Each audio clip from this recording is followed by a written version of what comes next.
बिस्मिल्लाहिर्रहमानिर्रहीम। Welcome back to my YouTube channel. उम्मीद आप सब लोग बिल्कुल ठीक होंगे। तो पहले IT 602 फाइनल टर्म की प्रिपरेशन वीडियो करेंगे। तो इस जो फर्स्ट पार्ट है वो चैनल पर अपलोडेड है, तो अगर आपने वो नहीं देखा तो पहले आप वो देख लें। तो आज की वीडियो में हम लोग इसका पार्ट नंबर 2 कवर करेंगे। तो पार्ट 2 वीडियो स्टार्ट करने से पहले अगर आप मेरे चैनल पर न्यू है तो चैनल को सब्सक्राइब कर लें। इस वीडियो के डिस्क्रिप्शन में व्हाट्सएप चैनल का लिंक होगा। वीडियो की तमाम अपडेट के लिए आप उधर ज्वाइन कर सकते हैं। तो वीडियो स्टार्ट करते हैं। जो हमारे पास फर्स्ट क्वेश्चन है वो है read command in operating system. The read command in operating system रिट्राइव्स data from storage devices. कि ये रिट्राइव डाटा करता है स्टोरेज डिवाइसेस से, लाइक हार्ड ड्राइव्स और मेमोरी। जैसे कि हार्ड ड्राइव्स या मेमोरी हो जाएंगी। अब इसका जो फंक्शन है वो क्या है, ये अलाउ करता है प्रोग्राम्स को to access files and retrieve data. ये अलाउ करता है प्रोग्राम को कि वो अपनी फाइल्स को असेस करे और डाटा को रिट्राइव कर लें। उसके बाद जो नेक्स्ट है वो करता है ये work through system calls like read. ये रीड की जो कमांड होती है उसके थ्रू ये वर्क करता है, जैसे कि यूनिक्स और लिनक्स हो गया। और can be blocking synchronous and non blocking asynchronous for performance optimisation के लिए यूज होता है। अब इसकी एग्जांपल जो सी में है लिनक्स रीड सिस्टम कॉल, वो क्या है कि SIT read int FD wide buffer size T count.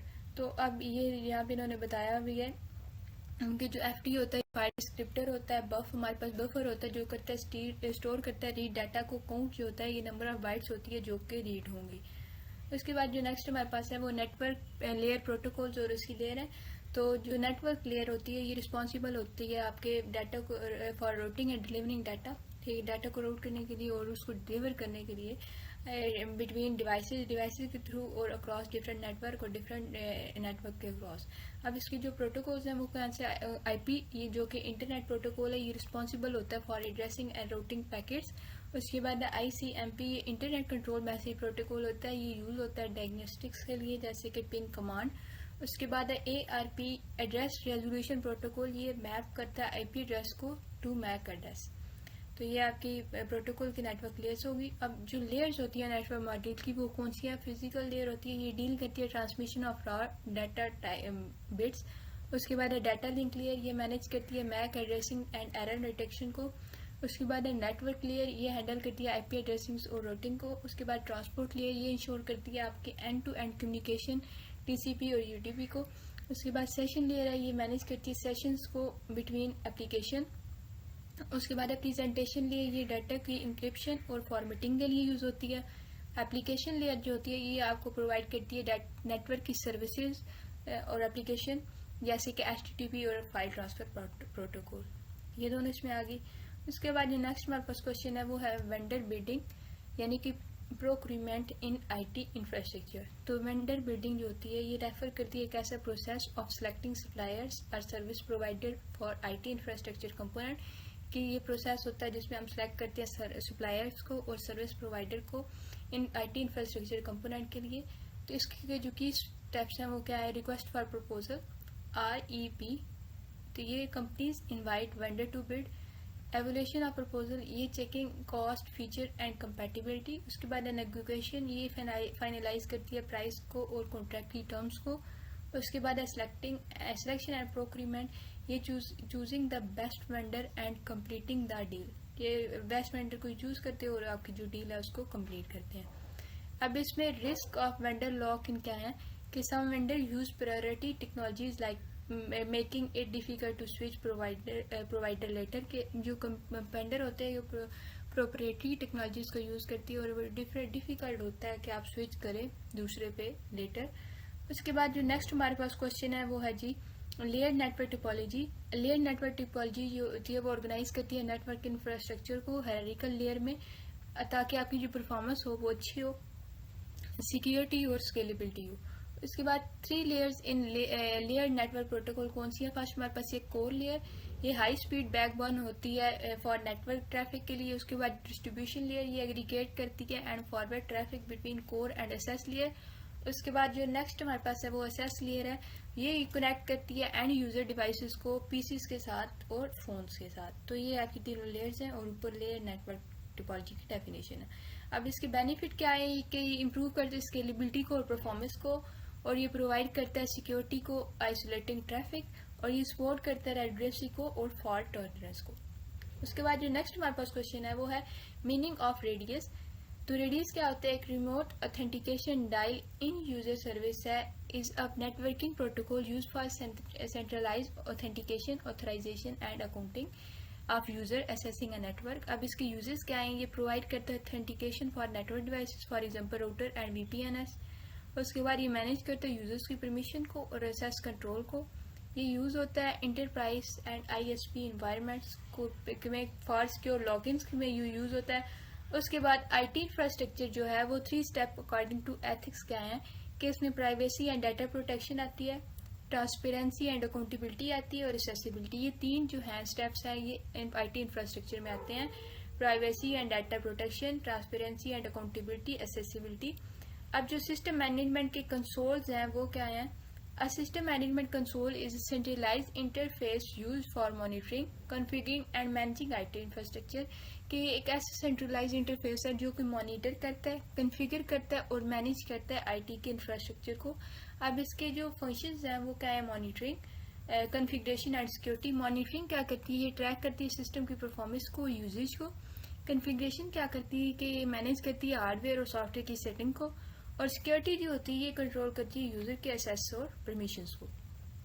अब जो एग्जांपल है वो हमारे क्या है कि विंडोज एडमिन सेंटर ये होता है फॉर विंडोज सर्वर मैनेजमेंट, और वीस्फीयर क्या होता है? ये होता है फॉर वर्चुअलाइजेशन मैनेजमेंट के लिए यूज है। तो ये दोनों आपने याद कर लेने हैं। इसके बाद नेक्स्ट हमारे पास डिप्लॉयमेंट इंफ्रास्ट्रक्चर मॉडल है। तो there are 4 main deployment model of IT infrastructure. First हमारे पास वन प्रीमिसेस जो कि ट्रेडिशनल आईटी है, तो इसमें हम हार्डवेयर और सॉफ्टवेयर को मैनेज करते हैं इन हाउस में।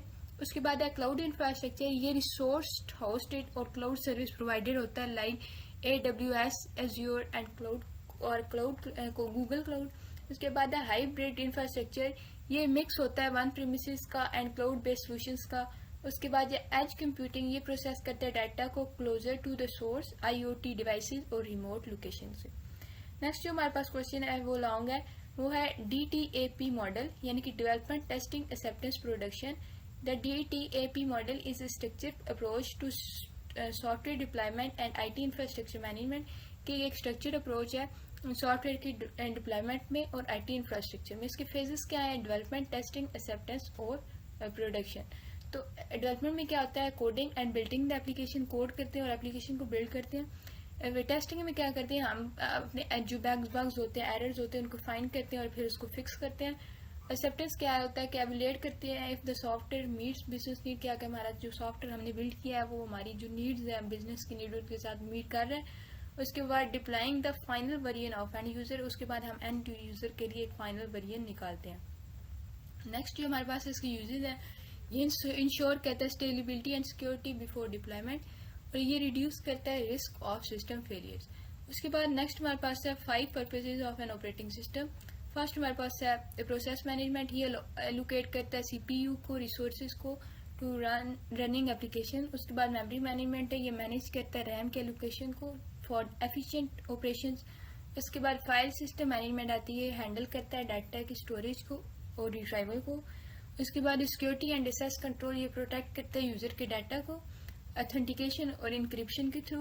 और उसके बाद यूजर इंटरफेस है, ये ग्राफिकल प्रोवाइड करता है ग्राफिकल और command line interaction with the system. ठीक है, तो ये 5 पर्पस हो जाएंगे ऑपरेटिंग सिस्टम के। उसके बाद जो नेक्स्ट क्वेश्चन हमारे पास है वो है कर्नल के बेयर में के बारे में था। तो the kernel is the core component of an operating system that directly interact with hardware and many system resources. कि ये एक मेन कंपोनेंट होता है ऑपरेटिंग सिस्टम का और ये डायरेक्टली इंटरेक्ट करता है हार्डवेयर के साथ और आपकी सिस्टम की जो रिसोर्सेज है उनको ये मैनेज करता है। इसके जो फंक्शंस है वो है प्रोसेस मैनेजमेंट, ये हैंडल करता है running program and multitasking को। उसके बाद ये मेमोरी मैनेजमेंट में यूज होता है, ये एलोकेट करता है आपकी रैम को एप्लीकेशंस के लिए। उसके बाद इसमें डिवाइस मैनेजमेंट आती है, ये कंट्रोल करता है हार्डवेयर को जैसे कि डिस्क हो गया, कीबोर्ड्स हो गए और नेटवर्क की डिवाइसेस होगी। तो ये इसके फंक्शंस है और ऊपर इसकी डेफिनेशन है कर्नल की, तो ये बहुत इंपॉर्टेंट क्वेश्चन है। उसके बाद इसमें आती है सिस्टम की सिक्योरिटी और एक्सेस कंट्रोल, ये इंश्योर करता है डाटा की प्रोटेक्शन को और सिस्टम की इंटेग्रिटी को। उसके बाद हमारे पास जो नेक्स्ट क्वेश्चन है वो है 2 फाइल्स ट्रांसफर प्रोटोकॉल। तो हमारे पास 2 फाइल ट्रांसफर प्रोटोकॉल कौन से, FTP यानी कि फाइल ट्रांसफर प्रोटोकॉल, ये यूज़ होता है ताकि आप अपनी फाइल्स को ट्रांसफर कर सको नेटवर्क के ऊपर। उसके बाद SFTP, ये सिक्योर फाइल ट्रांसफर प्रोटोकॉल होता है और इसमें सिक्योर वर्जन होती है FTP की और SSH की एनक्रिप्शन होती है। उसके बाद जो नेक्स्ट हमारे पास क्वेश्चन है वो है क्लाउड कंप्यूटिंग। इसकी डिटेल एक्सप्लेनेशन लिखनी थी। तो क्लाउड कंप्यूटिंग प्रोवाइड करता है on demand access to computing resources. इसमें आ जाते हैं server, storage and application over the internet. अब टाइप ऑफ कंप्यूटिंग क्या है हमारे पास, public cloud, private cloud, hybrid cloud और मल्टी क्लाउड। पब्लिक क्लाउड क्या होता है, ये सर्विस ऑफर्ड होती हैं थर्ड पार्टी प्रोवाइडर के थ्रू, जैसे कि AWS और गूगल क्लाउड। उसके बाद प्राइवेट क्लाउड है, ये एक एक्सक्लूसिव क्लाउड इंफ्रास्ट्रक्चर है जो कि सिंगल ऑर्गेनाइजेशन के लिए होता है। उसके बाद हाइब्रिड क्लाउड, ये कॉम्बिनेशन होता है पब्लिक और प्राइवेट क्लाउड इन्वायरमेंट्स का। उसके बाद जो मल्टी क्लाउड होता है, ये यूज़ करता है multiple cloud provided for redundancy and flexibility के लिए, ये मल्टीपल क्लाउड्स का यूज़ करते हैं। उसके बाद जो नेक्स्ट हमारे पास है वो बेनिफिट है क्लाउड कंप्यूटिंग के। तो फर्स्ट हमारे पास इसमें आ जाती है कॉस्ट एफिशिएंसी की, इसमें हमें heavy up front hardware investment नहीं देनी पड़ती। उसके बाद स्केलेबिलिटी है कि जो रिसोर्सेज होते हैं ना वो इंक्रीज और डिक्रीज हो सकते हैं, जैसे जितनी हमें ज़रूरत हो उतना वो इंक्रीज हो सकता है और जितने कम हो तो वो डिक्रीज भी हो सकता है। उसके बाद एक्सेसिबिलिटी, ये सर्विसेज जो होती है वो अवेलेबल होती हैं हर जगह इंटरनेट पे और कनेक्शन भी हमारे पास अवेलेबल होता है। तो ये डिटेल थी इसकी। तो यहाँ पे आपकी फाइनल टर्म की प्रिपरेशन ख़त्म हो जाती है IT 602 की। उम्मीद है आपको वीडियो अच्छी लगी होगी। Best of luck for your exams, दुआओं में याद रखिएगा और प्लीज़ चैनल को लाजमी सब्सक्राइब करें। अल्लाह हाफिज़।